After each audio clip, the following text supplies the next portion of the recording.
சற்றுமுன் வெளியான தகவல். திமுக மற்றும் அதிமுக டாப் 5 வாக்குறுதிகள்.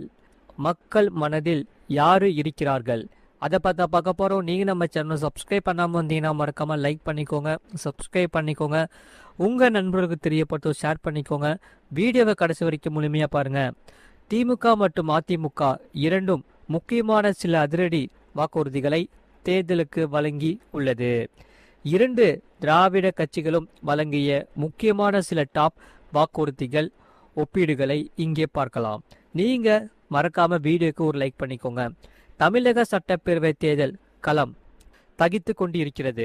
திராவிட மாடல் ஆட்சியை தொடர துடிக்கும் திமுக ஒரு புறம், இழந்த செல்வாக்கை மீட்டெடுக்க துடிக்கும் அதிமுக மறுபுறம் என ரணகலமாக இருக்கிறது அரசியல் களம். அந்த வகையில் இந்த இரண்டு கட்சிகளுமே போட்டுக்கொண்டு தேர்தல் அறிக்கைகளை தட்டிவிட்டுள்ளன. அதாவது பெண் வாக்காளர்களை கவர இரண்டு தரப்பிலேயே அதிரடி அறிவிப்புகள். அதாவது ஏற்கனவே கலைஞர் மகளிர் உரிமை தொகைக்காக ரூபாய் 1000 வழங்கி வரும் திமுக அதை அப்படியே இரட்டிப்பாக்கி ரூபாய் 2000 உயர்த்துவோம் என அறிவித்திருக்கிறது. அது மட்டுமல்லாமல் வீடு உபயோக பொருட்களை வாங்க ரூபாய் 8000 மதிப்பிலான கூப்பன்கள் வழங்கப்படும் என ஸ்டாலின் ஸ்கோர் செய்கிறார். இதற்கு போட்டியாக எடப்பாடியார் தரப்பில் குலவிளக்கு திட்டத்தின் கீழ் ரூபாய் 2000 மானியம் மற்றும் ரேஷன் கார்டு வைத்துள்ள அனைவருக்கும் இலவச ஃப்ரிட்ஜ் வழங்கப்படும் என ஜெயலலிதா பாணியில் அதிரடி காட்டியுள்ளன. இல்லத்தரசிகளின் ஓட்டு யாருக்கு என்பதில் இப்போதே பட்டிமன்றம் ஆரம்பமாகிவிட்டது. சரி, மாணவர்களும் லேப்டாப்பும். கல்வித்துறை என்று பார்த்தால் இளம் தலைமுறையினை கவர இரண்டு கட்சிகளுமே ஆர்வமாக உள்ளது. 35 லட்சம் மாணவர்களுக்கு இலவச லேப்டாப் வழங்கப்படும் என திமுக வாக்குறுதி அளித்துள்ளது. அதிமுகவே அரசு மற்றும் அரசு உதவி பெறும் கல்லூரி மாணவர்களுக்கு லேப்டாப் தரப்படும் என தனது பழைய திட்டத்தை மீண்டும் கையில் எடுத்துள்ளது. உயர்கல்வி மாணவர்களின் ஓட்டுகள் இந்த லேப்டாப் மேஜிக்கில் விழுமா என்பதை பொறுத்திருந்துதான் பார்க்க வேண்டும். சரி, விவசாயிகள் மற்றும் ஓவியம் பொறுத்தவரை விவசாயிகள் விஷயத்தில் இருவருமே சம பலத்தில் மோதுகிறார்கள்.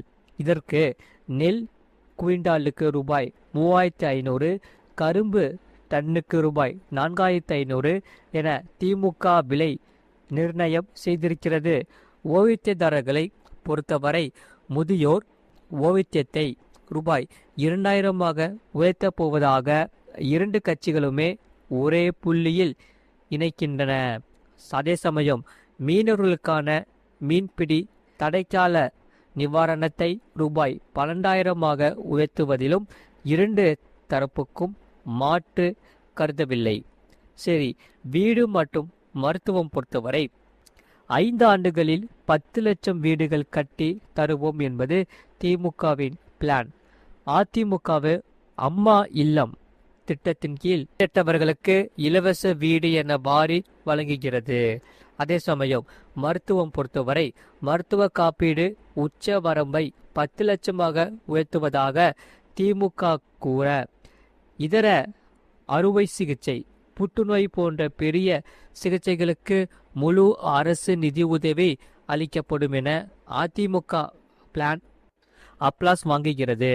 மாநில உரிமை ஒரே குரல் பொறுத்தவரை இதற்கு சுவாரஸ்யமான விஷயம் என்னவென்றால், தேசிய கல்வி கொள்கையை அதாவது NEP எதிர்ப்பதிலும் கல்வியை மீண்டும் மாநில பட்டியலுக்கு கொண்டு வருவதிலும் இரு கட்சிகளுமே ஒரே நேர்கோட்டில் பயணிக்கின்றன. டெல்லிக்கு எதிராக தமிழக உரிமைகளை மீட்போம் என்பதில் இருவருமே குரலை உயர்த்துள்ளன. திமுக 525 வாக்குறுதிகளுடன் மெகா பிளானில் இருக்கிறது. அதிமுக 297 வாக்குறுதிகளுடன் தரமான தாக்கத்தை ஏற்படுத்த முயல்கிறது. இந்த வாக்குறுதி மலையில் நினைந்து மக்கள் யாருக்கு மகுடம் சூட்ட போகிறார்கள் என்பதுதான் மில்லியன் டாலர் கேள்வி. மறக்காம நீங்கள் லைக் பண்ணிக்கோங்க, சப்ஸ்கிரைப் பண்ணிக்கோங்க. சரி, தாவேகா ஏன் 2ஆம் இடத்தில் உள்ளது?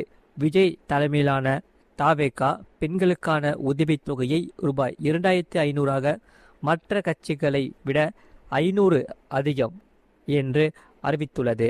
இதனால் அந்த ஒரு திட்டத்திற்கு மட்டுமே 39,000 கோடி தேவைப்படும்.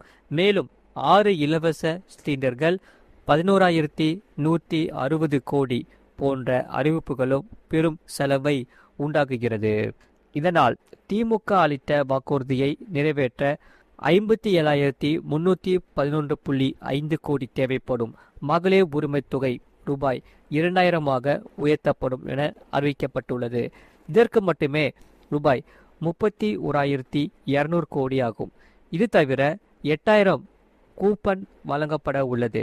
அதற்கும் கிட்டத்தட்ட 16,000 கோடி தேவையாகும். அதே சமயம் வருமான வரி செலுத்தாத 2 கோடி பேருக்கு கூப்பன் தரப்பட உள்ளது. இது தவிர பல்வேறு நலத்திட்ட உதவிகளை திமுக அறிவித்துள்ளது. இதனால் 57,000 கோடி தேவைப்படுகிறது.